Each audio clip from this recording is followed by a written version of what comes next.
Alright YouTube, welcome back. I'm Azarop85. If you guys caught my first video, we got into Orbit, which was fantastic. Or not Orbit, I'm sorry, we left the atmosphere. Just a great way to start out, leaving the atmosphere, fantastic. However, when we came back, I waited too long to deploy my parachute, and Jebediah met a watery death at the bottom of the sea. Unfortunately, stuff happens. I waited too long to open the parachute, but you know, that's alright. We still got a pilot. You can see here we got Valentina Kerbal. In the options, I did not turn off missing Kerbal's respawn. So we will get Jeb back eventually. Sorry, got a text message. We will get Jeb back eventually. Whatever. Not important. Again, guys, just a video game. So Valentina is now going to be our pilot. Welcome to the team, Valentina. Active, we still got the test at the launch site. Let's see if there's any other launch site ones here. There is not. Let's check out the Orbit Kerbal one. I don't know if we're going to have the science to do it. I apologize, guys, going back and forth between menus. Alright, nope, well, 21 science, fantastic. Let's see here, we can get the science junior, and we can get a couple of these to put onto the inventory management system. Where is it? Seen it, and I missed it. Let's see. Universal storage in a little coupler. I don't necessarily want the Reliant. I do want the Terrier. The Terrier is a fantastic little engine. We'll get you, if you can see here, let's lock that. Alright. Max thrust ASL means basically with gravity or in an atmosphere. So it's only got 14.783 kilonewtons of thrust in the atmosphere. That is terrible. However, max thrust in vacuum, 60. That's not bad. It's not very good. It's not a lot of thrust. But what you need to do is look over here at the ISP. I personally have no idea what ISP means.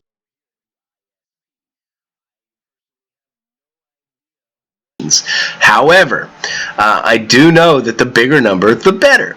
It's basically your gas mileage. I don't know what ISP means.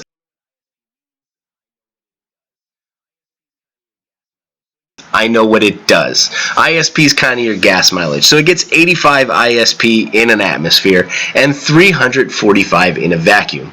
That means what you want to do is you want to launch your rocket using something like the swivel, because you can see, let's lock it, you can see that the max thrust in atmosphere is 167.969. There we go. Dyslexic. In a vacuum, or in atmosphere. That's not bad. That's good for starting out. We'll talk about thrust to weight ratios here when we get into the actual build thing. Max thrust in vacuum is 215. That's amazing. And the ISP isn't bad. However, it still takes a lot of fuel to use this in a vacuum. So what we tend to do is we use this as like a launcher into the first stage, and then once we get into space, we will switch over to the Terrier engine, because the Terrier is a lot more efficient while you're in space, and it's a lot lighter too. There's a half ton, and that is 1.5 tons. And so, like we talked about the kilonewtons of thrust, you want the thrust to the weight ratio. We'll talk about that in a minute. 21 science, that's 45. Let's go ahead and pick this up just so we get the larger fuel tank there. Now we got 1 science. Alright. Let's see if we can get into orbit. You know what? I don't think we will be able to.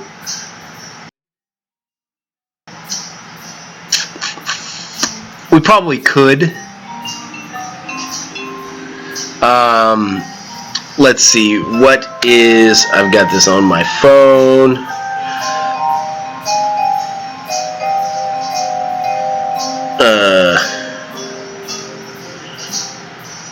Let's see, to get into Kerbal orbit, it should take you approximately 340 delta V, or I'm sorry, 3,400 delta V. I forgot a zero there.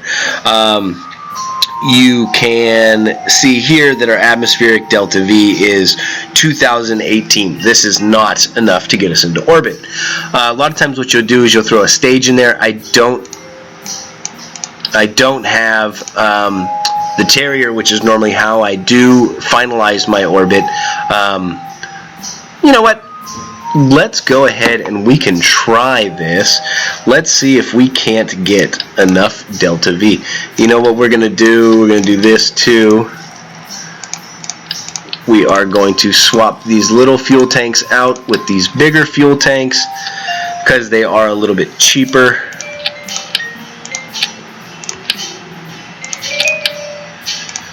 Oh, let's see how much delta V we got there. Still not enough. So we're still short about 114 delta V. So what we can do is let's throw another one on here and see what that does for us. Boom. That gives us 95 delta V to play with. I don't know if that's going to be enough. That's with like a perfect launch. And when we add these on, it's going to add a little bit more weight, so it might change. Boom. 3474. That might work. It might not.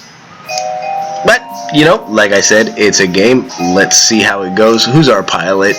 Valentina. Let's try not to kill Valentina so that we can still have a pilot. Yeah, might as well. Let's give it a shot. Alright, let's come back right here. Let's go ahead and set the SAS. Let's throttle up. And 3, 2, 1, let's go. Notice how we're going up a lot slower. We got right here our TWR, thrust to weight ratio, is going to be going up slightly because as we're burning fuel out of here, the craft is getting lighter. So the thrust to weight is going to go up. Once we get to about 100, 120, we're going to start our gravity turn. Let's go ahead and start the turn. Let's get over to right about there. And we're going to try and hold it. Once the prograde marker moves over, we can let go and we'll sit right about there. I like to come up here, and once we reach about 15,000 meters, I like to bring it down to 90 degrees right here, and then I'll be watching my apoapsis. Once my apoapsis reaches about 60 kilometers, I will start to bring it down to 90 degrees to start to round out my orbit. I don't know if I'm going to have enough delta V to actually make it into orbit with this. So there's the 15,000 meters up here at the top. I bring it over to 90 degrees. Start coming a little bit rounder. Notice our apoapsis is still going up. A lot of people like to go to 100. I think I'm going to keep it at 70-ish. Oh, let's bring it down to 90. Boom. And let's cut.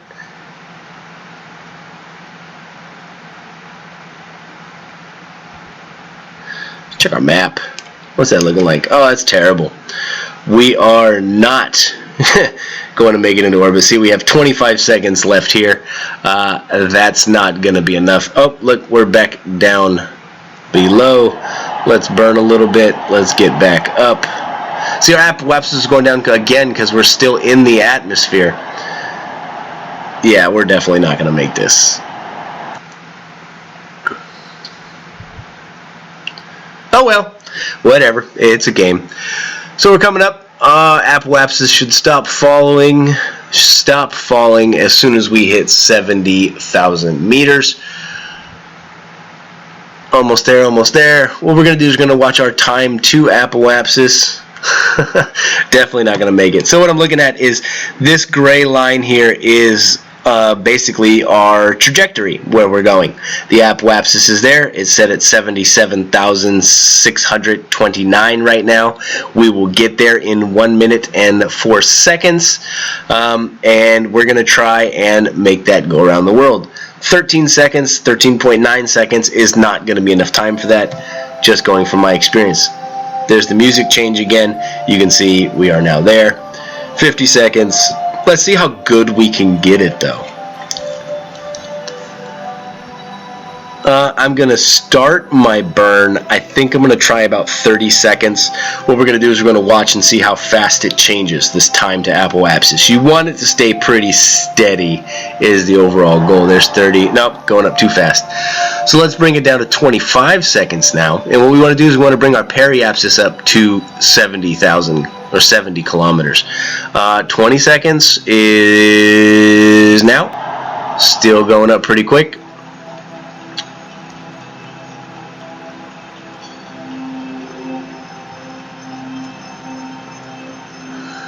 We're just changing so we're pointing kind of right at the horizon there. Oh, we waited way too long. There it is, going down. And going down, and we're about to run out of gas. Fuel, rocket fuel, it's not gas. So, we didn't do very well. We did, let's go to map view. Map view. Well, we didn't do too bad. We made it halfway around the world, right? So, we'll go back to map view. Let's do some science while we're in space, while I remember. Mystery goo. Take it. And we will, the temperature, got it. And pressure, got it. Let's do a crew report. Got it.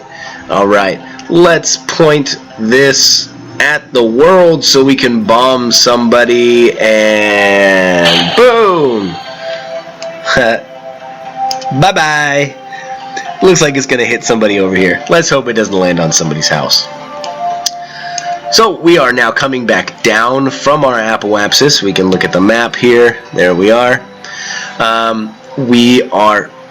Says we're going to land over here somewhere. We're probably going to end up landing over here because we are going to get the friction and the slowing from entering the atmosphere, also called aerobraking. So we're going to come down. Let's speed up till we get into the atmosphere. Once we get into the atmosphere, it'll automatically take our warps off. So you see how we're coming in. So now I'm facing prograde again. So I'm facing backwards in the direction that we're going. See how much flatter we are than the last time. Last time we were coming in straight up and down, which wasn't the reason why I crashed. I crashed because I wasn't really paying attention. I said I like to open my chute about 1,000 meters. I was incorrect. I should have opened it a whole lot sooner, obviously, because Jeb ended up in the drink, basically, and he died.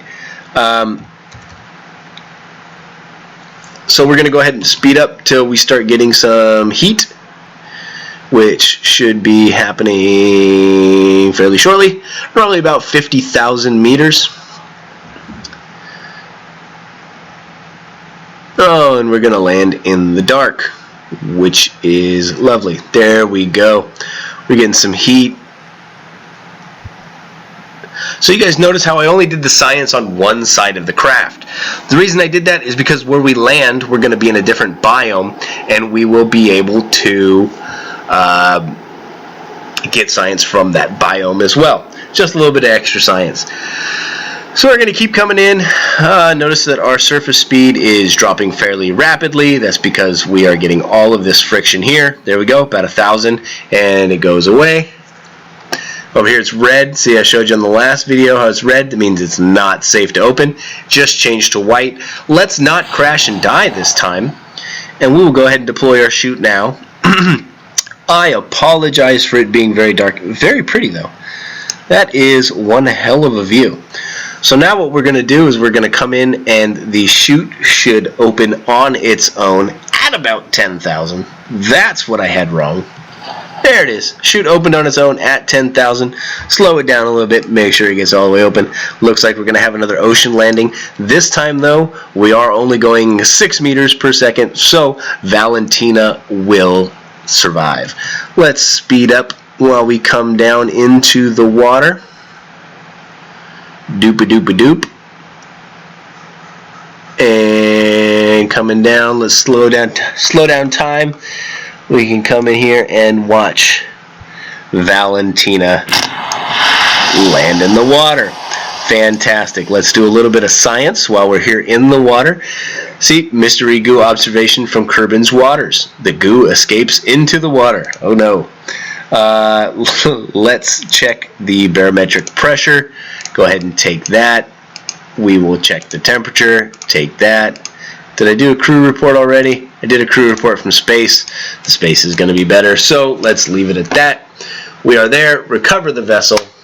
Fantastic. Let's see how much science we got from this little expedition. We could have gotten more.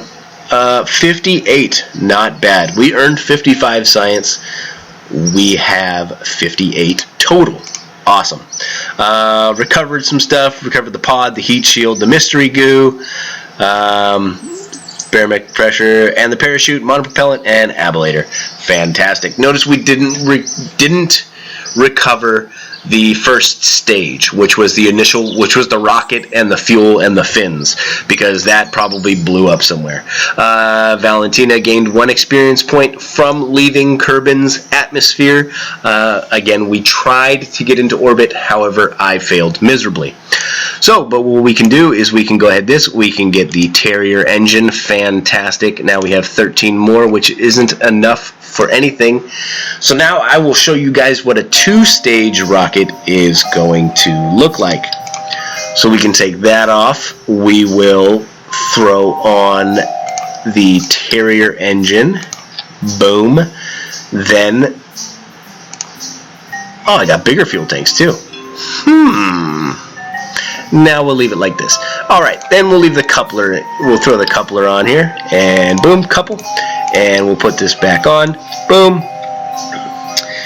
We got to change our staging here. This one's going to go at the bottom. This one's going to go there. So what we're going to do is we're going to fire the first engine. Fire the first engine. Then we're going to decouple and fire the second engine at the same time, which is how I like to do it. Some people like to do a different stage. One of the things is you need to make sure, if you are not trying to actually go and you're just trying to decouple, you need to turn the throttle down before. Then decouple here and parachute down. So that is the plan.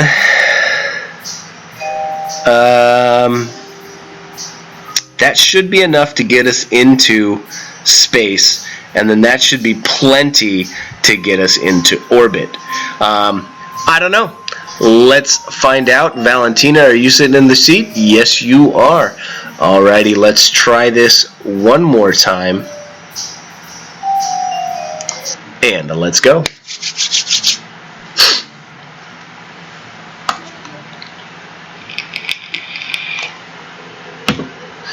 Alright, here we are at the launch pad once again. We are going to SAS, throttle up, and go. So we're a little bit heavier this time because we did add in the second engine, which is going to help us. Notice that we had more total delta V like this than we did before, because we have that second engine, which has a higher ISP than the Terrier has a higher ISP than the swivel. Let's start our gravity turn.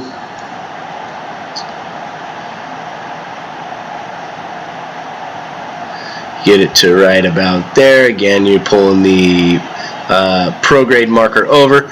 I'm coming a little bit shallower than I did last time. Let's see how this really works out for us, though. Coming around, still going up.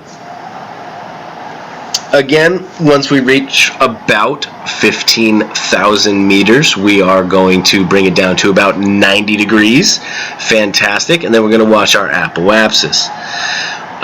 Again, we're going to try and get our apoapsis about 80 is going to be the plan. About 15 there. Bring that down. Now, this is a small rocket. If it was a big rocket, I would not be leaning it over that quickly, that quickly. That's a good way to flip over and crash and burn and die. So there's 60,000. What we're going to do is we're going to bring it around to there. Still going up, still going up. We are circularizing a little bit more. There we go. We ran out of gas. Let's throttle down and decouple. So now we got this little engine here, the little engine that could, and we're going to see exactly how this will work. We've got 1 minute and 51 seconds to our apoapsis. You can see here, again, not very wide. That's because I'm working with limited resources, I guess. That's going to be the excuse I tell you, and that's going to be the excuse that you guys accept. You understand? Good. So we're coming here. What we're going to try and do is we're going to try and get this to come around. Let's open up the nav ball. Oop, oop, oop, oop. Fat fingers. There we go. Stick it at 90 degrees because that's the most efficient way to go. We're going to time to apoapsis. So this engine has a lot less thrust. As I showed you, the swivel had like 215 thrust in vacuum. This one only has 60. So we're going to start our burn right about 35 seconds and see how that looks. I'm going to do it in this view this time because I have I feel like we'll be able to orbit. I think we're going to be all right. So you can actually see how the path is going to change as we go. All right, we're going to go 35 seconds and go. And our time is still going down, not too quickly, which is not bad. So we are getting closer to the apoapsis. That's actually pretty damn good. I am impressed with myself. All right. Starting to go up a little bit slower, but you see how the circle's going? Circle's going, circle's going, circle's going. Not bad. We're watching the periapsis is coming up, which is good. Let's go ahead and wait. Let's get a little bit closer to the apoapsis again. Probably not the most efficient way to do it, but we're going to see what we can do with it. Let's wait till we get about 30 this time because we are a little bit more spread out. We don't have to burn as soon. See, I was going up really quick. And our apoapsis is up to 89 kilometers now. So it's gone up almost 9 kilometers. And the reason for that, I just noticed, is because I am not pointed at the horizon. So we're actually pointing up still, which is part of the reason why our apoapsis was going up as well. So, moral of the story, don't do what I do. And you keep your apoapsis level. So let's try it at 25 and see how it goes. Boom. Alright, periapsis is coming up very nicely. And boom. I said stop.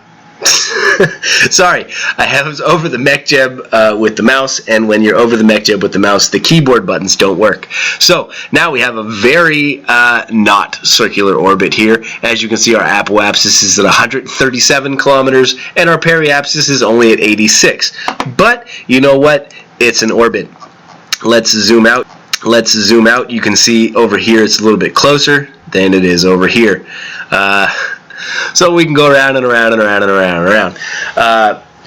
So in the tutorials of the game, they say that the orbit is not it's not about going high, it's about going fast. And orbit is about falling towards an object and missing it repeatedly. So basically what we're doing is we're coming from the apoapsis. We are going really, really fast. Well, the apoapsis is slow. What you're doing is you're falling. And then once you reach the periapsis, you're going to be going as fast as you are going to be going. But you missed the planet. And so you're going to go up again. And you're going to slow down, and then you're going to get to the apoapsis. You're going to be going pretty slow. Then you're going to be going back down again, and you're going to pick up speed, and you're just going to miss the planet again. And then you're going to miss the planet again, and then you're going to miss the planet again. That's what an orbit is. In Kerbal, they don't have deteriorating orbits. In real life, every time you come around, you will get a little bit closer, so you'd have to go and adjust. In Kerbal, this doesn't happen. What we are going to do... I don't have the upgraded command post, so I can't automatically warp to the apoapsis. So what I'm going to do... Let's go here. So that way we're going to land in the light this time. What we're going to do is we're going to point retrograde here. So Valentina leveled up. She's now 1 star, so now she can point retrograde, prograde, and point retrograde automatically, and she will hold it as long as I have SAS on. Fantastic. So what we're going to do is we are going to burn retrograde, which is going to bring our periapsis down, and we're going to try and land right about over here. Boom. So we're going to try and land right about there. Our periapsis is at 194 meters. So technically the periapsis is still above sea level. Great. However, we are going to enter the atmosphere somewhere about here. And when we enter the atmosphere, we are going to start slowing down. So we're probably going to end up landing about here-ish. Who knows? Let's find out. Fast forward. Woohoo! Coming down. Oh, let's jettison that. We don't need that anymore, and we're going to come down just like this. Let's fast forward again until we start burning up into a little crisp.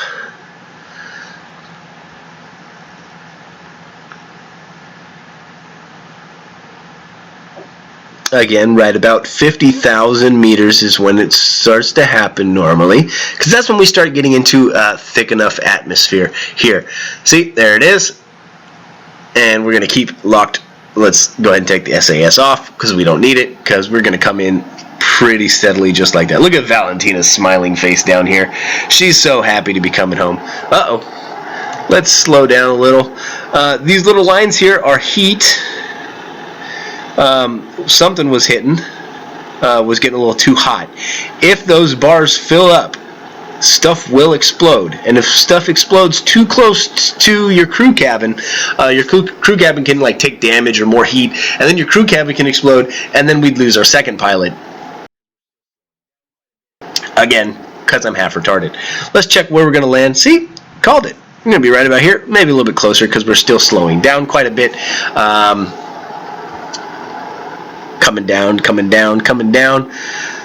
We're coming in pretty hot. I came in pretty steep there. That was my mistake.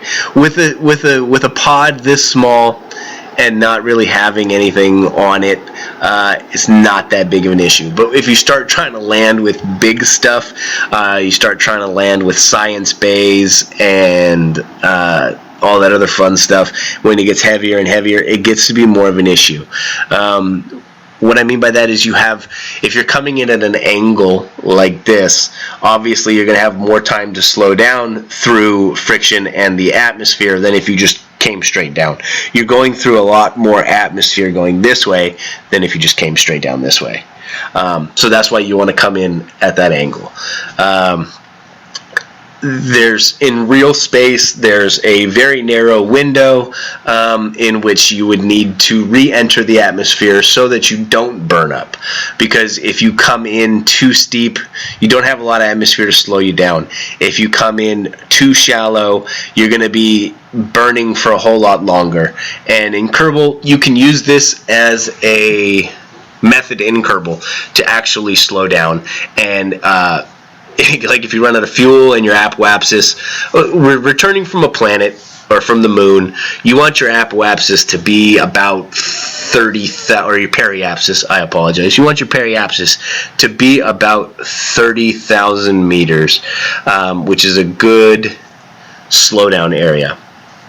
However, let's go ahead and deploy the parachute because I don't want to lose Valentina as well. It gives you a good amount of braking. If you come in about 20, you want 30 to about 20,000 meters is a good level in my experience. If you come in any lower than that, you could be too hot. If you come in any higher than that, you could skip out of the atmosphere. What that means is that you'd come into the atmosphere, you'd slow down, but then you'd leave the atmosphere again because you didn't slow down enough to actually drop into the atmosphere and land, which isn't necessarily a bad thing. You can come through and you can skip through the atmosphere, and then what you'll do, let's do it from this view. What you'll do is you'll come around, you'll skip through the atmosphere, and it'll slow you down, and your apoapsis will have dropped, and you'll come around like this, and then you'll come through and you'll skip through the atmosphere again, and then your apoapsis will be even smaller, and then you'll come through, and then you'll actually be low enough, and you'll be going slow enough to where you'll actually land. Oh, look at that. That's pretty close. I said we'd land right about here, right?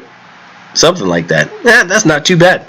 Let's go back and watch Valentina land like a professional. Splash down. Alright, I didn't do a crew report last time from Kerbin's Waters, so there we are. Boom, 2 science. Fantastic. Let's recover the vessel. So, there we go, guys. We orbited Kerbin. Fantastic. Our first attempt failed. I apologize for that. I told you I didn't think I'd be able to do it, but, you know, I like to do the 2-stage with the orbits. But whatever. We have 41 science now. Fantastic. Next, and she advanced to level 1. Great. So we orbited Kerbin. Good job, team. Our next video is going to be kind of about getting science here at the Kerbal Space Center. It's not essential to do, it just helps progression a lot if you do it like this. So the next video is going to be that. It's probably going to be a little bit shorter video. Thanks for hanging out with me, guys. I'll see you next time.